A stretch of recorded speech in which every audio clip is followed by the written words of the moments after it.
Buenas tardes, mi nombre es Angelo Fabián Joya y me corresponde el tema de clasificación de la masa rocosa o RMR. Esta clasificación de la masa rocosa es un sistema que fue presentado por el profesor Wienansky en 1973 y actualizado en 1989 con el fin de dar a conocer unas nuevas normas.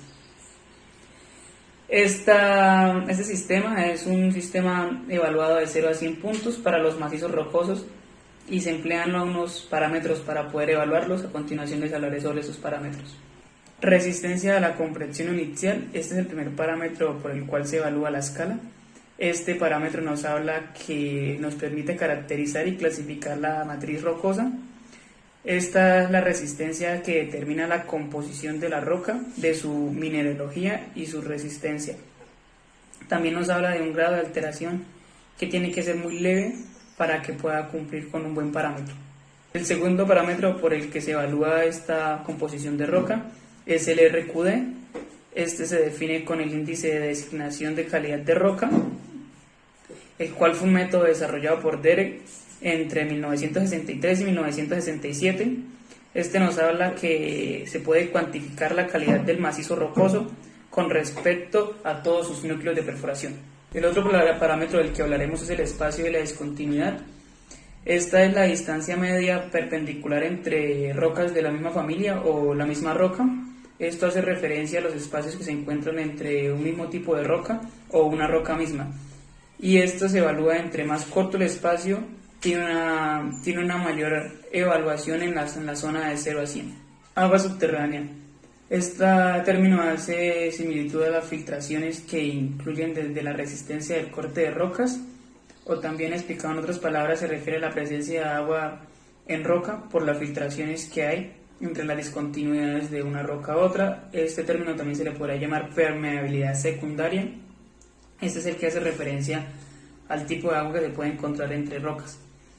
Entre rocas sedimentarias también se da una filtración de la matriz rocosa. Esta proviene desde el centro de la roca desde el origen de la roca hasta afuera. El último de los parámetros evaluados para un sistema RMR es la condición de las discontinuidades.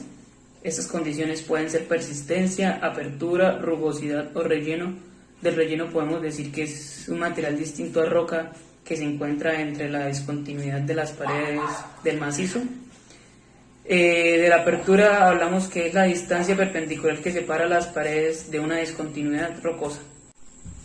Por último hablaré sobre la tabla de la clasificación, que es la que planteaba el profesor Wienansky, y nos habla de que de 0 a 20 puntos en la tabla, la descripción es muy pobre y tiene un tiempo de medio de sostén de 10 minutos a 0.5 minutos y tiene un ángulo de fricción interna mayor a 30 grados. De 21 a 40, este habla que es muy pobre y tiene un tiempo de medio de sostén de 5 horas a 15 minutos y tiene un ángulo de fricción interna de 30 a 35 grados. De 41 a 60 puntos nos habla que la descripción es regular y tiene un tiempo medio de sostén de una semana a 3 meses y tiene un ángulo de fricción interna de 35 a 40 grados. De 61 puntos a 80 dice que es una descripción muy buena y tiene un tiempo de sostén de 6 a 4 meses y su ángulo de fricción interna es de 40 a 45 grados.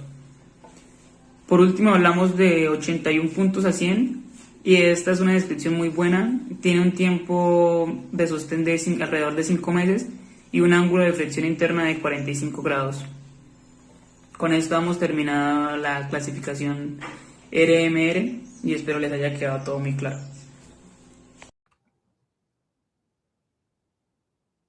Muy buenas tardes, mi nombre es Steven André Quintero, estudiante de Ingeniería Civil de la Universidad de Pamplona. En el día de hoy les vengo a hablar sobre el RQD o designación de la calidad de la roca. El RQD o designación de calidad de la roca es un método muy popular que sirve para definir parámetros iniciales de calidad de un macizo rocoso en donde se empieza a realizar algún tipo de construcción de ingeniería civil. La designación de calidad de roca es una medida de calidad del núcleo o testigo de roca tomada de un pozo. RQD significa el grado de unión o fractura en una masa de roca medida en porcentaje, donde RQD del 15% o más indica una roca de buena calidad y menos del 50% indica una muestra de roca erosionadas de baja calidad. Esta prueba, que se puede hacer en el campo, proporciona una evaluación de la solidez de la roca y los daños causados por la intemperie. Las condiciones para el cálculo del RQD son estas. El RQD debe registrarse en el sitio cuando el núcleo se recupera, porque algunas rocas pueden desintegrarse debido a la desecación, alivio del estrés o hinchazón con el tiempo. Por eso, estas rocas se recomiendan que el RQD se mida de nuevo después de 24 horas. La medición del RQD, lo que hace en cada maniobra del sondeo o en la variación de litología, es recomendable que la longitud de maniobra no supere el 1.5 metros, además del diámetro mínimo de los testigos debe ser de 48 milímetros. La medida de la longitud del trozo del testigo se lo hace sobre el eje central y se consideran los fragmentos que tiene diámetro completo. Además, previamente se debe realizar una distinción entre suelos y rocas, debido a que un suelo puede ser un coluvial, aluvial y residual, etc. Y estos no deben ser considerados para el cálculo del RQD. ¿Cómo se calcula el RQD? Pasos y ejemplos. Como primero tenemos que para calcular el RQD se toma en cuenta solo fragmentos o trozos de testigo de material rocoso fresco.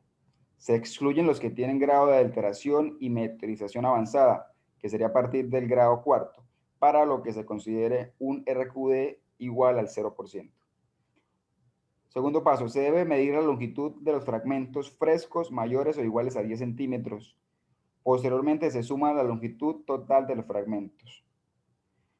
Como tercer paso tenemos que solo aquellas piezas de roca formadas por fracturas naturales, es decir, uniones, zonas de cizalla, planos de estratificación o planos de división que da como resultado superficies de separación, se consideran para la estimación del RQD. Y por último, las piezas del núcleo o cada lado de los saltos del núcleo causados por el proceso de las perforaciones se consideran como fragmentos juntos y se cuentan como una sola pieza. Ok, en el ejemplo de la imagen se aprecia que la longitud de los pedazos mayores a 10 centímetros da igual a 110 centímetros, mientras que la longitud de la muestra o maniobra es igual a 200 centímetros. Por lo tanto, al dividir la longitud de los pedazos sobre la longitud total, da como resultado 55%, que es igual a la calidad de la roca en porcentaje o RQD. Según la tabla de designación de calidad de la roca, este resultado nos indica que la roca se encuentra levemente meteorizada y es de media calidad. Con esto ya se puede tomar decisiones con respecto a un método que ayuda a mejorar la calidad de la roca o si la construcción de la obra de ingeniería se debe realizar en otro lugar o si las cimentaciones deben ser más profundas. La siguiente tabla muestra los valores de RQD de varias calidades de rocas. Esta tabla nos indica la calidad de la roca, la meteorización que tiene y nos da la idea de índice de calidad del macizo rocoso. Y por último tendremos el uso de la desintegración de calidad de roca en la construcción de ingeniería civil. Okay, la información de este método se utiliza para determinar la profundidad de las cimentaciones, la capacidad de carga de las rocas, el asentamiento y las posibilidades de deslizamientos de rocas. También ayuda a obtener condiciones favorables para la construcción de túneles y evaluar las zonas con rocas de baja calidad que pueden no soportar las estructuras de ingeniería. Sirve también para diseñar el ángulo de taludes en carreteras. Muchas gracias.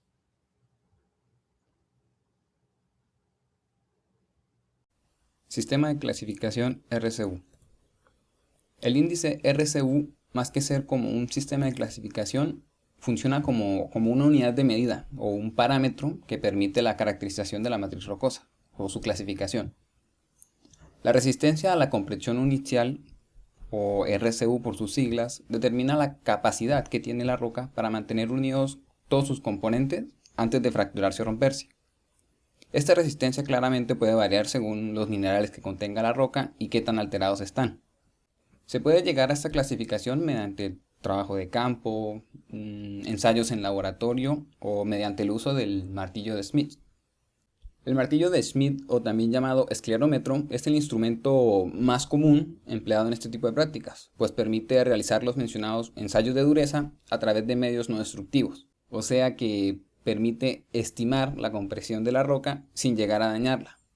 Esto se debe a que es un aparato relativamente pequeño y se puede aplicar sobre la matriz de la roca y las caras de las discontinuidades, así sin mucho problema. Como tal, el esclerómetro no mide directamente la resistencia a la compresión uniaxial. Lo que hace es como medir la resistencia al rebote de la superficie de la roca. O sea, saben, cuando intentan como taladrarla o penetrarla, pues la roca no se va a dejar penetrar tan sencillo. A partir de esa resistencia de rebote o ese dato, se puede calcular el RCU asociándolo con el gráfico de Miller. En el gráfico de Miller se tiene en cuenta la densidad de la roca y la orientación con la que se usó el martillo. Entonces, ubicando la densidad en kilonewton metro de nuestra roca aquí en la gráfica y siendo la orientación en la que usamos el martillo, obtendremos la resistencia de compresión simple en pascales. El gráfico también nos dice o nos da la cantidad media de fuerza que suele dispersarse a través de la roca. Eso también sirve como para calcular un promedio, ¿no?, de lo que sería el RCU. Ya para finalizar el proceso de clasificación y caracterización, la cantidad de resistencia que arroje la gráfica se compararía con la siguiente tabla, que determinaría la dureza de la roca. Esta tabla está basada en los criterios de ISMR, o la Sociedad Internacional de Mecánica de Rocas. Según la tabla de clasificación, tendríamos que la resistencia a la compresión simple iría desde menor a 1 pascal hasta mayor a 250 pascales.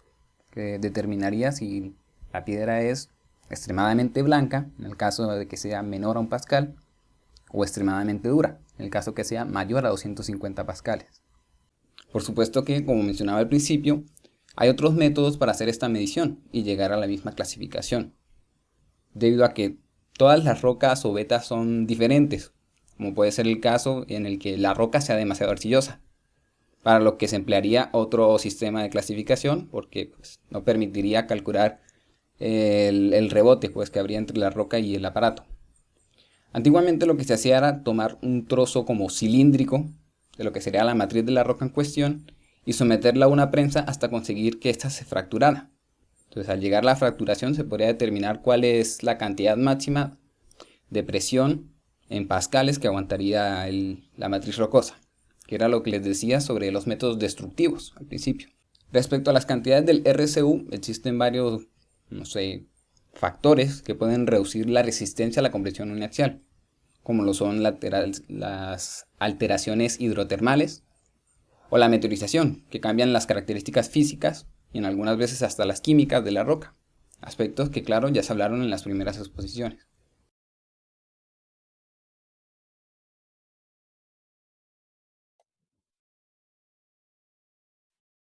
Bueno, el siguiente es el sistema de clasificación Q. La clasificación Q de Barton es una de las clasificaciones geomecánicas más utilizadas en los macizos rocosos. El índice Q se emplea mayoritariamente en la evaluación del sostenimiento de túneles mediante bulones, cerchas, hormigón proyectado, etc. La clasificación Q fue desarrollada en 1974 por Barton, Lunde y Lien a partir de la información de numerosos túneles. Posteriormente ha sido revisada en varias ocasiones. Esta clasificación geomecánica permite estimar parámetros geotécnicos del macizo rocoso y, lo que es más importante, diseñar sostenimiento para túneles y otras excavaciones subterráneas. Bueno, a continuación, el índice Q varía entre 0,001 y 1000, clasificándose el macizo rocoso como excepcionalmente mala entre 0,01 y 0,01, extremadamente mala entre 0,01 y 0,1, muy mala entre 0,1 y 1, mala entre 1 y 4, media entre 4 y 10, buena entre 10 y 40, muy buena entre 40 y 100, extremadamente buena entre 100 y 400 y excepcionalmente buena entre 400 y 1000. A continuación, para para calcular, se calcula mediante 6 parámetros geotécnicos según la siguiente expresión. Q es igual a RQD sobre JN por JR sobre JA por JW sobre SRF.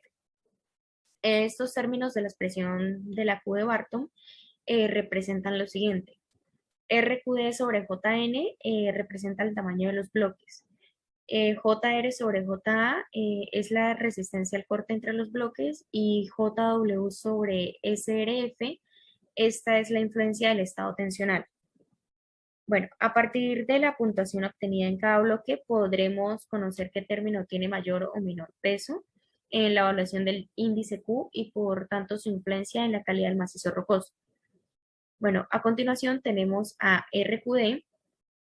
Este se trata de un índice para medir el grado de un macizo rocoso a partir de testigos de sondeo y puede determinarse de forma, bueno, este se mide, puede determinarse en porcentaje y los valores inferiores al 25 no indican un macizo muy fracturado, nos indican un macizo muy fracturado y de una calidad muy mala, mientras que en el otro extremo los valores de RQD superiores al 90% nos indican un macizo rocoso nada o muy poco fracturado y por tanto de cantidad excelente.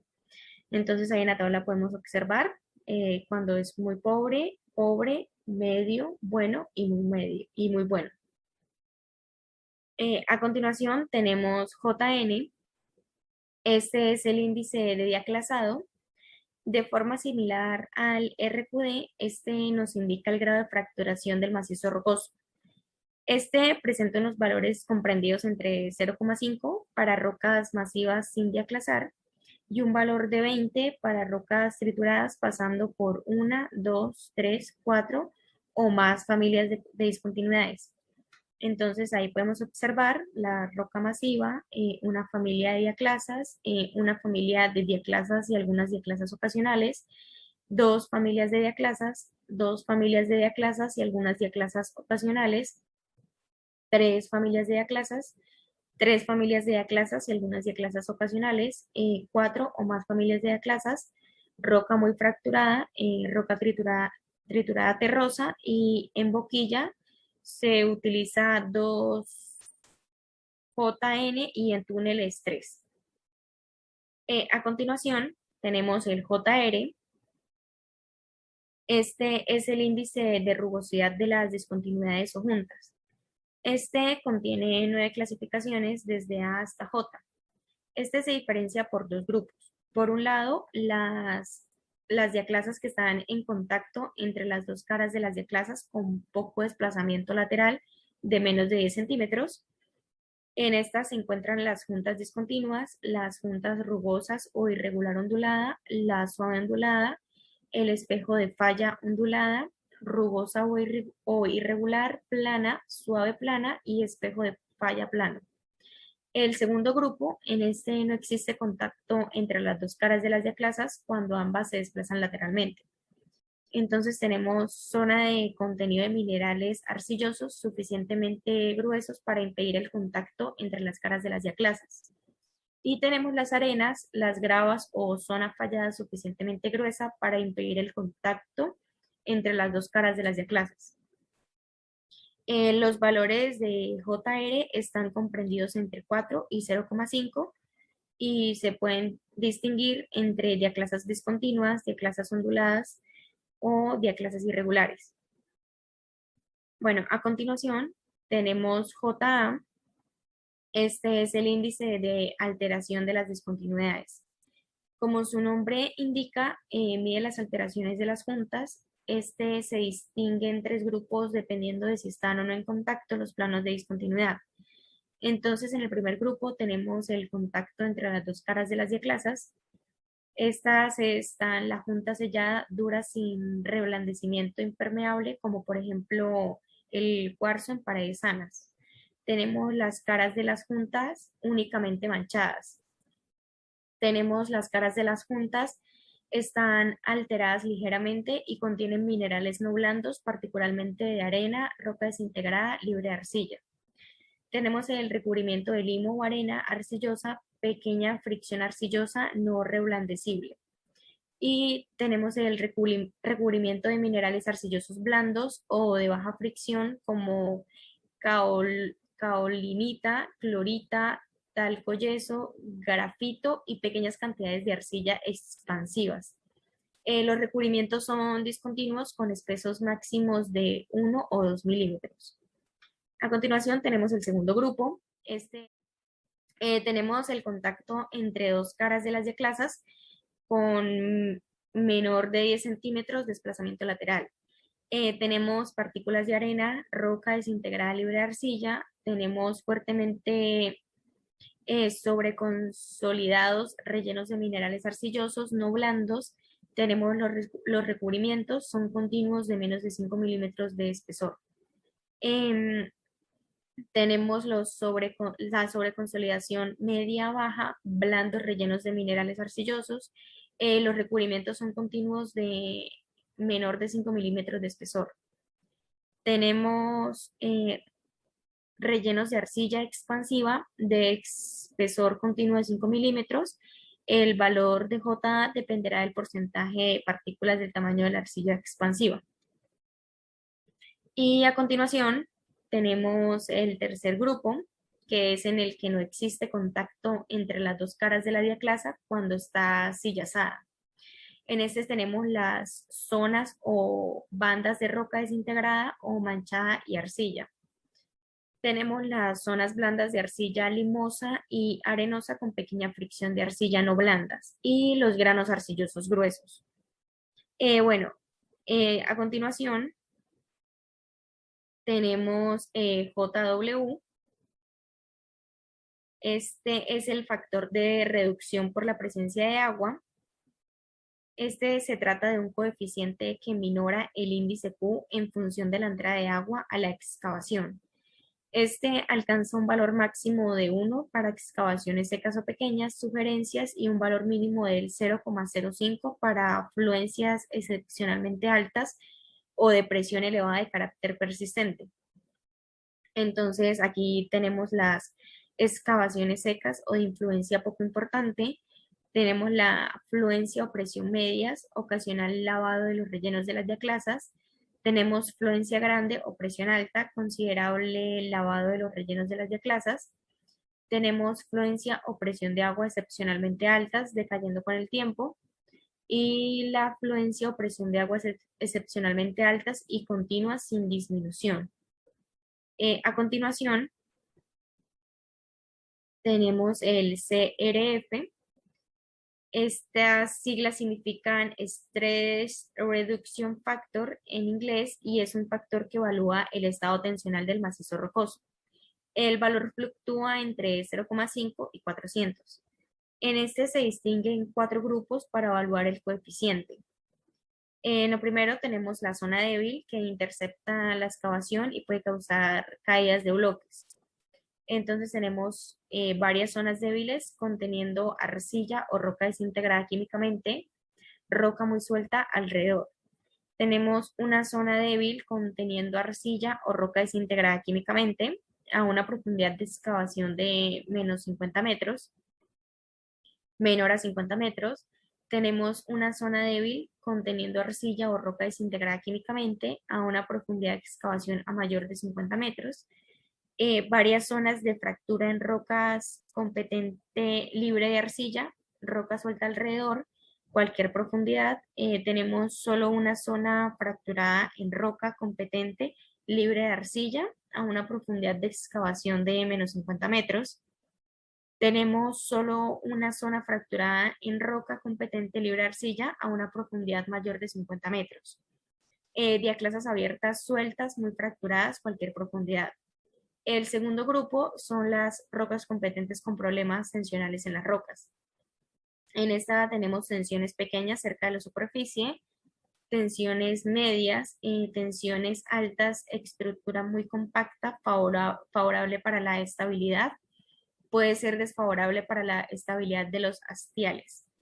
Tenemos la explosión de roca suave, roca masiva, y la explosión de roca fuerte, roca masiva.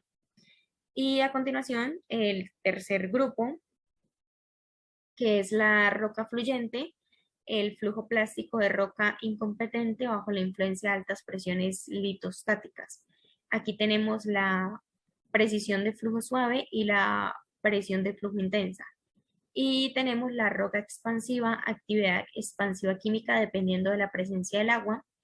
Aquí tenemos la presión expansiva suave y la presión expansiva intensa. Tenemos que observar que al reducir los valores del CRF en un 25 o un 50%, si las zonas de rotura solo influyen, pero no interceptan a la excavación. Y en los casos que la profundidad de las claves del túnel sean inferior a la altura del mismo, se sugiere aumentar el CRF de 2.5 a 5. Listo. Bueno, muchas gracias.